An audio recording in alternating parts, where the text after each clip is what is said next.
we've got, a few questions to go through, and then we also wanted to talk about some experiences that you guys could have when traveling to Peru, nature related experiences.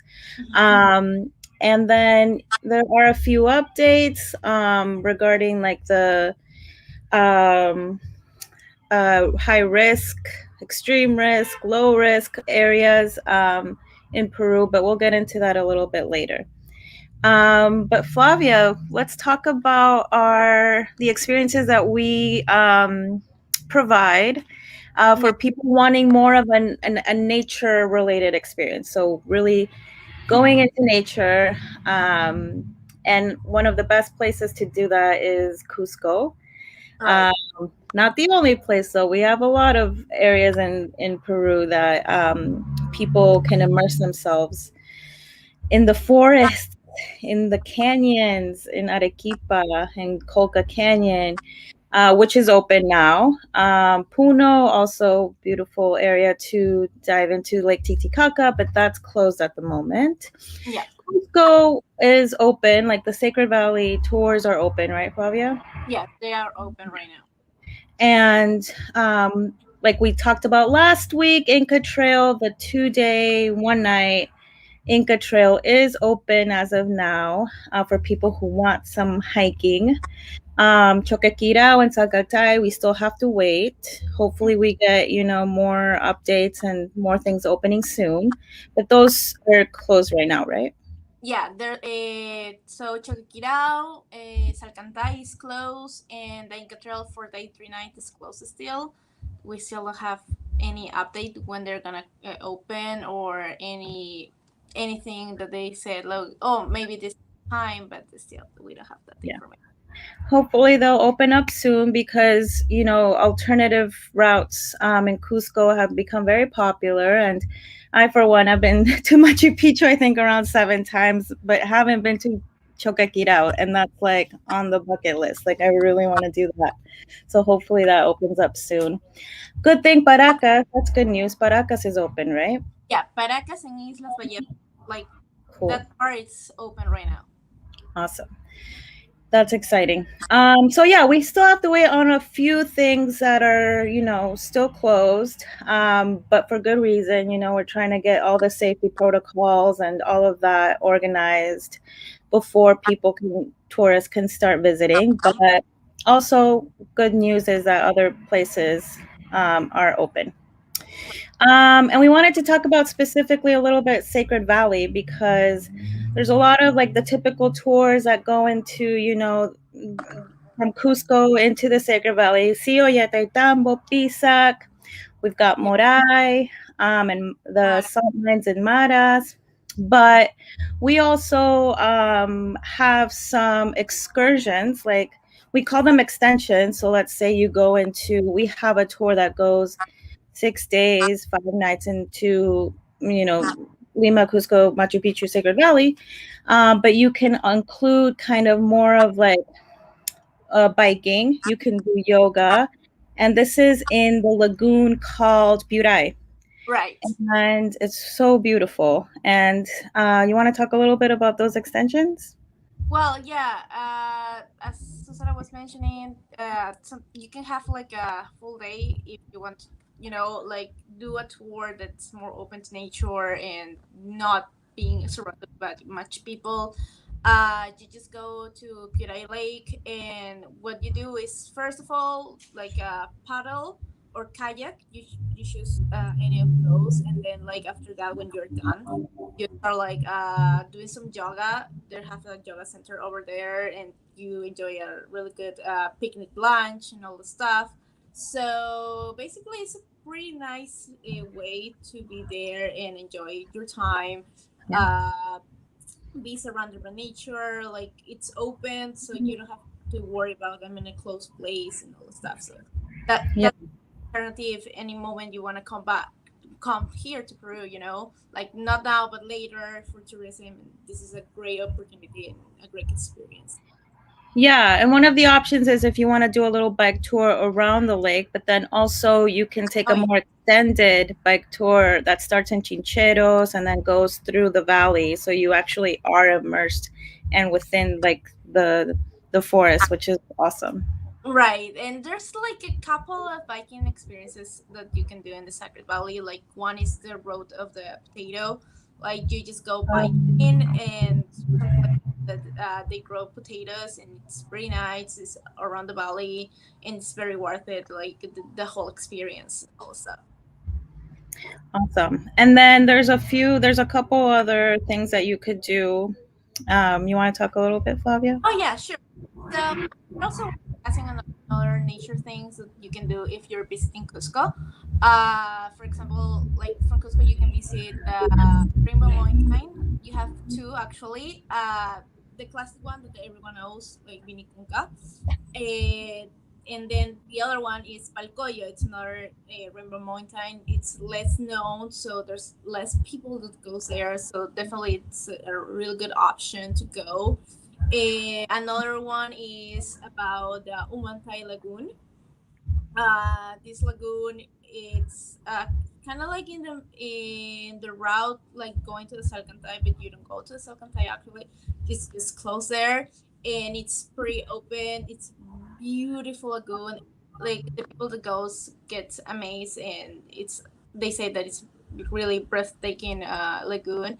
So if you want hiking, something like I don't want to be next to much people. That's three of the places that you can actually add on as an additional day that you will have. You will pick up. Yeah. And we're gonna put a few articles about all of these places so you can kind of get a little bit of a taste of what it could be. And obviously, you can contact Flavia if you want more information about adding these experiences into your um, planning and trip to your trip to Peru. Right. Um, and again, Flavia, we're doing private tours and then also group tours, but those group tours are, smaller and um, in like keeping in the safety protocols every step of Yeah. the way to safeguard again. Exactly. Yeah, actually, so we right now we're trying to like encourage more like private tours, but yeah, we also have group tours that are maximum 8 people, including the guide. No more than that, of course. That's also like part of the what Minsa and Minsa are like giving us the protocols. So basically, we're trying to do everything like as the rules that they're giving us is trying to keep our distance between the guide and the people that's going. So definitely, you will be safe. Nothing like we're trying to take all of those things in practice. So, so you can have a really good experience here. Cool. Okay, so let's jump into some questions that we had.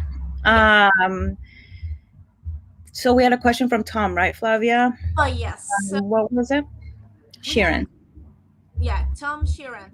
So he was saying that he saw somewhere online that visitors to Machu Picchu must select one of the four limited routes for their guided tour and exit in 3 hours. Is this a permanent change for all future visits, or is this only during COVID-19 pandemic? Then also ask. Also, it appeared that when you arrive from the Inca Trail, you must exit immediately without touring the ruins. Is that correct? And if so, is it permanent? So uh, before the pandemic in Machu Picchu, they start this new rule that if every time that you enter, you only have 4 hours to visit the ruins. So it's to control the capacity of people that it's there. So I mean, then later you won't have so many people around, and like since it's a worldwide a wonder of the world, they must keep it in between the capacity the capacity that they have, like they have to keep it that way. So that's why they start implementing this. So this is something permanent. So it's kind of like when you go, normally the tours are around 2 hours and a half, and then you have the rest of the time, like 2 hours and an hour and 30, to continue visiting the citadel by yourself. So that's one thing. And then regarding the Inca Trail, as soon as you arrive, most people, because they arrive really really exhausted, they exit immediately and they don't visit the citadel. They prefer to do it the next day because it is included in the tours. So basically, like, you just finish, you get there, you get to the sun gate, and then you're like so exhausted. Depending on if you do the 4 day or the 2 day, you're gonna be exhausted. So then you just go to your hotel, and then the next day you have a better tour with your guide, and you can enjoy more the ruins than just going there and and not enjoying it because you are really really tired. So that's how it's working now, and yes, it's something that's been permanent for a really long time. So just to reiterate, the guided tour of Machu Picchu is around 2.5 hours, and then you have the remaining time, 4 hours total. You have the remaining time to wander by yourself. Exactly. Cool. Cool. Was that it for Tom? Yes, that's it for him. Cool. We had a question from Kavita, who was asking about where she can do quarantine upon arrival. That's more of holistic and spiritual type of experience, whether it's a hostel or a community. And one thing that we do have to say is that um, travelers can do quarantine in their own home, like we said last time. If you don't have a residence in Peru, you do have to do it at a hotel, but it needs to be approved by MINSA, which what does MINSA mean? I forgot. Well, it's the Ministry of Health. Of health. Yes, thank you. Which makes sense because it does need to be a place that we is following the protocols of the pandemic, and quarantining is something that is being taken serious, especially for travelers. So take that into account when you're looking for more of. If you're looking for a hotel or a place to stay, that where you can do those days. We are going to send you, Kavita, a couple of links to a couple of places that have more of that holistic experience. So check those out and make sure to call them and know that you are able to do the quarantine period there. Flavia, remind me, we said it last time that for quarantine, you don't have to do it in Lima necessarily if you don't want to, but you need to get to your destination, your final destination within Peru, within 24 hours, correct? Correct. Okay. So let's say you want to do quarantine in Cusco, you arrive internationally in Lima. Within the 24-hour period, you have to make it to Cusco. Right. Okay. Next question. Well, next question we have Damian. He was wondering about getting COVID tests here in Peru when returning from the US. So actually, getting a COVID test, a PCR, is really easy here. Mostly Unilabs, it's the one that it's making all of these ones, and the results they give it to you in 12 hours. You can schedule that through their webpage, and you can do it like they have many site testings. Like one is in Miraflores, another one is in the airport, but in the airport is from 5 to 5, so it's from 5 a.m. to 5 p.m. So you gotta check that before like taking it and going there. But yeah, that's one place that you can get it, and it's pretty much easy. Right now, most people is getting their PCRs from that.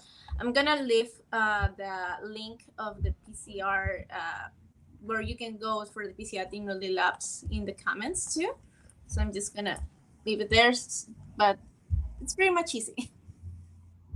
Cool. And then another question we got was from Charles Farugia. And it goes with another comment that we have from people joining us about land borders and when are those going to open. So they're not, oh, it's from Charles too. Hi, Charles. So not borders aren't open for tourism or for travel. They are open for cargo. Chile is open, but just for Uh, cargo. yeah, just for cargo. I was talking with right now to figure out the whole situation, and they say that actually people is not passing from one place to another. So not either for Bolivia or Chile or Ecuador, that we have like the borders they're not open for people to pass, just transport some supplies that's open for that, just necessarily, but not for people to go and enter. Yeah, I mean, hopefully that changes soon. A lot of things are changing, and like everyone knows, the government every 15 days evaluates, and the circumstances change from region to region. We're gonna update our COVID-19 article with um, the decree of state of emergency for different areas: high risk, extreme risk, very high risk. So it's high risk, very high risk, and extreme. Right. And the extreme areas went down. What was the number? We'll update it in the article, but this is gonna the areas have changed, the Good. circumstances has changed, and this is gonna go into effect from the 29th of March to April 11th. So we'll put that in there.